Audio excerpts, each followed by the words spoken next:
আসসালামু আলাইকুম ওয়া রাহমাতুল্লাহি ওয়া বারাকাতুহু। প্রত্যেককে জানাই আন্তরিক শুভেচ্ছা এবং অভিনন্দন। আমাদের কিছুদিনের মধ্যেই কুরবানি আমাদের কাছে আসছে, তাই মুসলমান জাতির দ্বিতীয় উৎসব হিসাবে বিবেচিত ঈদুল আজহার নামাজ। এই ঈদুল আজহার নামাজের আল্লাহ পাক রব্বুল আলামিন আমাদেরকে যে নির্দেশ দিয়েছে, ফাসল্লি লিরাব্বিকা ওয়ানহার, যে তোমরা নামাজ পড়ো এবং কুরবানি করো। তো আপনারা প্রত্যেকেই জানেন যে আল্লাহ পাক বলছেন যে নামাজ পড়ো এবং কুরবানি করো। তো নামাজ পড়ো এবং কুরবানি করো কথা আল্লাহ পাক রব্বুল আলামিন বলেছেন। তো এখানে কুরবানি সেই আল্লাহ পাকের যে হুকুম, ওয়াজিব আদায় আমাদের করতে হবে। তো এবছর 2026-এর যে অবস্থা দেখলাম, যে গরু কুরবানি নিয়ে যে একটা তর্ক বিতর্ক চলছে, সেটা কী যে হবে এখন পর্যন্ত আমরা পরিষ্কার বুঝতে পাচ্ছি না। তবে একটা কথা পরিষ্কার বুঝতে পাচ্ছি যে গরু কুরবানি যদি না হয়, কিন্তু এখানে কোনো পশুর চামড়াও বিক্রি হবে না। তাই পশুর চামড়া বিক্রি তো মানে কি করবে না, ব্যবসায়িকরা তো চামড়া কিনবে না, কারণ কিনতে গেলে তাদেরকে মানে ধরা হবে, মারা হবে, অপমান করা হবে, সেগুলোকে ফেলে দেওয়া হবে। এই জন্য 2026-এ মনে হচ্ছে যে কুরবানি পশুর চামড়া বিক্রি হবে না। তো চামড়া বিক্রি যদি না হয় কোনো ব্যাপার নেই, আমরা প্রত্যেকেই মাটিতে পুঁতে দেব, কোনো সমস্যা নেই। তবে একটা কথা হলো যে কুরবানির চামড়াগুলো মাটিতে পুঁতে দিতে হবে, এবং মানে কি বেচা কেনা তো এমনিতেও হয় না, কোনো বাড়ি তো আমরা দাম মানে চামড়ার টাকার দাম পাই না। তো এবছরে মানে আমরা ডিসিশন মানে কি নেব যে চামড়া বিক্রি না করে মাটিতে পুঁতে দেওয়া উচিত। কারণ চামড়ার যে সমস্ত জিনিসগুলো তৈরি হয়, সেই জিনিসগুলো বন্ধ হয়ে যাবে, মনে হচ্ছে বন্ধ হয়ে যাবে। কারণ মানে চামড়া থেকে ভয় কিনবে না, কোনো ব্যবসায়ী কিনবে, কারণ সেগুলো 1 টাকা দিয়ে কিনে নিয়ে গিয়ে যদি ফেলে দেয় রাস্তায়, সে কোনোদিন কিনবে না। তো এখানে মানে কি যে আমাদের সংবিধানকে মানতে হবে এবং আইনকে মানতে হবে, পুলিশ প্রশাসন ভাইদেরকে মানতে হবে, যেটা হবে সমাজ শান্ত শিষ্ট পরিবেশ আমাদের চাই, কোনো ধর্মের প্রতি কোনো ক্ষতি যেন না হয়, এটা আমরা চাই। তাই এখানে যে কুরবানি আমরা যেটা এখন পর্যন্ত কোনো আপডেট আমরা পাইনি, যেহেতু আমাদের থানা থেকে এখন আমাদেরকে ডাকা হয়নি, মানে ডাকলে কি বলছে না বলছে সেগুলো আলোচনা মাধ্যমে, সেগুলো আপনাদের ভিডিওর মাধ্যমে আমি অবশ্যই প্রকাশ করব। এখন পর্যন্ত মানে কে ডাকেনি। তাই আমি প্রত্যেককে বলবো যে কুরবানি যেহেতু পশু হাটে থেকে বেচা কিনা বন্ধ, কোনো হাটেই কোনো পশু যাচ্ছে না এবং কিনছে না, এবং আমার মনে হচ্ছে যে পশুগুলো কিনা হয়েছে সেই ছাগল মানে ছাগল হোক, মানে ছাগল যেগুলো আমরা কুরবানি করবো, এই চামড়াও কিন্তু বিক্রি হবে না, আর বিক্রি আমরা করবও না। কারণ বিক্রি করব না এই কারণের জন্য যে কুরবানির চামড়া মানে এত কম দামে বিক্রি হয়, যে মানে ছাগলের মানে চামড়াগুলো 30 টাকা 20 টাকা করে বিক্রি হয়। এই জন্য এবছরে আমরা কেউ কুরবানির চামড়া আমরা বিক্রি করব না। তাই প্রত্যেককে বলবো যে আপনারা অবশ্যই টার্গেট নেন যে মানে চামড়া আমরা বিক্রি করবো না, মাটিতে পুঁতে দেবো, এই টার্গেটটা আপনারা প্রত্যেকেই নেবেন। দ্বিতীয় নম্বর হচ্ছে যে কুরবানির জন্য যে গরু আমাদের যে কুরবানি করতে হয়, আমরা গরু কুরবানি করি। আমি মানে কি একটা কথাই বলবো যে গরু কুরবানি যদি না করতে দেয় আমাদের কোনো সমস্যা হচ্ছে না বা হবে না। গরু মানে কি খেলেই অসুখ বিসুখটা বেশি হয় মানুষের, তাই গরু মানে কি যে না খেলে আমাদের কোনো সমস্যা নেই, অন্তত অসুখ বিসুখ থেকে বাঁচবো। এই জন্য মানে কি যে এখানে বন্ধ করে দিয়েছে। তাই মানে কি যে এখানে আমাদের একটাই মানে কি আর্জি ছিল, একটা অনুরোধ ছিল পুলিশ প্রশাসন ভাইদের কাছে এবং মুখ্যমন্ত্রী শুভেন্দু অধিকারীর কাছে, যেহেতু কুরবানির জন্য আমাদের 2 মাস 3 মাস আগে থেকে গরু কিনা হয়, অনেকে হয়তো কিনে ফেলেছে। এই জন্য আমরা অনুরোধ করব যে এবছরটা মানে গরু কুরবানি করতে দেওয়া অনুমতি দেওয়া হোক।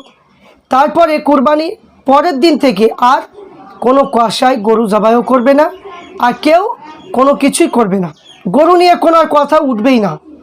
তো আমি অনুরোধ করব যে এবছরটা গরু কুরবানি করতে দাও অনুমতি দেওয়া হোক, এটা আমি মানে চাইব, অনুরোধ করব।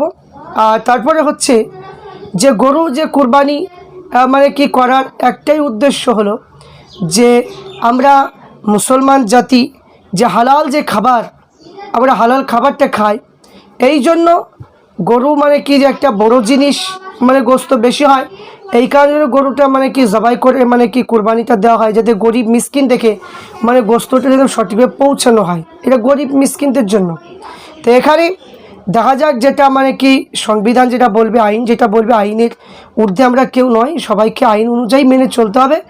আমরা চাই যে প্রত্যেকটা কাজ আইন অনুযায়ী হোক, এটা আমরা চাই। তো আমরা প্রত্যেকে জাতি ধর্ম বর্ণ নির্বিশেষে আমরা প্রত্যেকে একে অপরের প্রতি যেভাবে ভালোবাসা সহানুভূতি যেভাবে রয়েছে সেইভাবেই থাকবে। আমরা আমাদের ধর্ম পালন করব, অন্যান্য ধর্ম তারা তাদের ধর্ম পালন করবে, এখানে আমাদের কোনো অসুবিধা হবে না।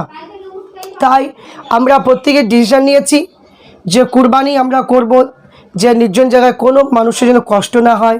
আমরা যখন কুরবানির গোশত যখন কুটুম দেখে আত্মীয় স্বজনকে যখন দিতে হয়, আমরা কালো ক্যারিতে করে নিয়ে যাব, মানে যাতে কোনো মানুষের অসুবিধা না হয়। যে গাড়িতে করে যাওয়া হবে মানে যারা মানে সাবালক ছেলে মানে কি বড় ছেলেদের হাতে দিয়ে মানে কি আত্মীয় স্বজনকে গোশত বন্টন করব, যাতে কোনো সমস্যা না হয়, আমরা সেদিকে লক্ষ্য রাখছি। আমরা মসজিদ ইমাম হয়ে আমরা সেদিকে লক্ষ্য রাখছি, যাতে কোনো ধর্মের প্রতি কোনো আচরণ যেন কোনো খারাপ ব্যবহার না হয়, কোনো কারো যেন কষ্ট না হয়, আমরা সেটা নজর রাখছি। আমরা চেষ্টা করব যে কোনো ধর্মের প্রতি যেন আঘাত যেন না হয়। আর আমাদের ইসলাম ধর্ম এমন একটা ধর্ম যে কোনো ধর্মকে কষ্ট দেওয়ার কথা আল্লাহ রসুল বলেনি। আল্লাহ নবী স্বয়ং তিনি প্রত্যেকটা ধর্মকে সম্মান দিয়েছে, আল্লাহ রসুল প্রত্যেক ধর্মকে ভালোবেসেছেন।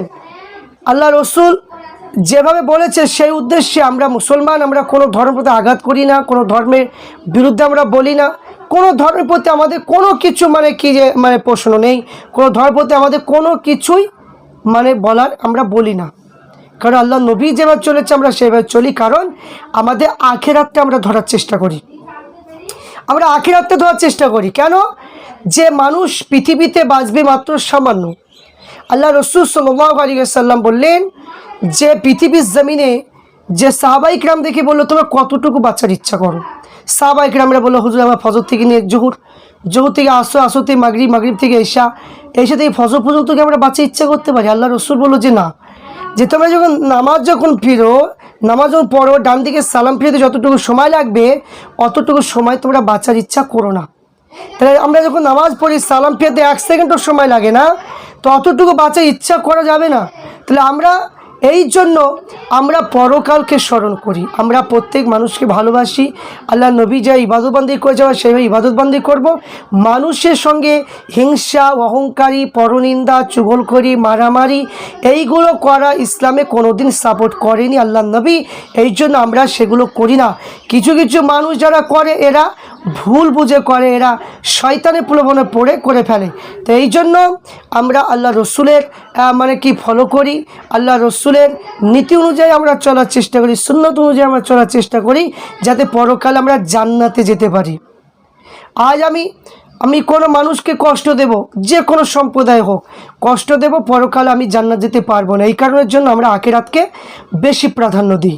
আর অন্যান্য ধর্মে তারা কিন্তু মানে আখিরাতের দিকটা ওরা ভাবে না।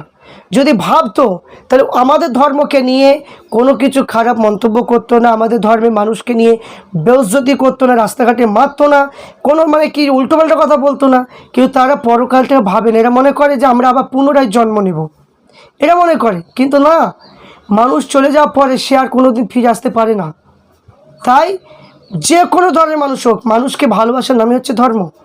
মানুষকে ভালোবাসুন, আপনার ধর্ম আপনি করুন না, আমার ধর্ম আমি করি, যাকে বলতে একটা ভালোবাসা। এই যে ভালোবাসাটা তৈরি হলেই তো মানে কি আপনি পরকাল আপনার জন্য স্বর্গ, আমার জন্য পরকাল, আমার জন্য জান্নাত, এটাই হচ্ছে পার্থক্য। তাই প্রত্যেককে বলবো ধর্ম কিতাবগুলো পড়ুন এবং ধর্মীয় যারা রয়েছে তাদের কাছে ধর্ম শিক্ষা করুন। অবশ্যই যদি পড়তে লাগেন তাহলে দেখবেন যে মানুষ ভালোবাসার নামে হচ্ছে ধর্ম, সে যে কোনো ধর্মের মানুষই হোক না কেন। তো সেই দিকে আমাদেরকে মাথায় রাখতে হবে।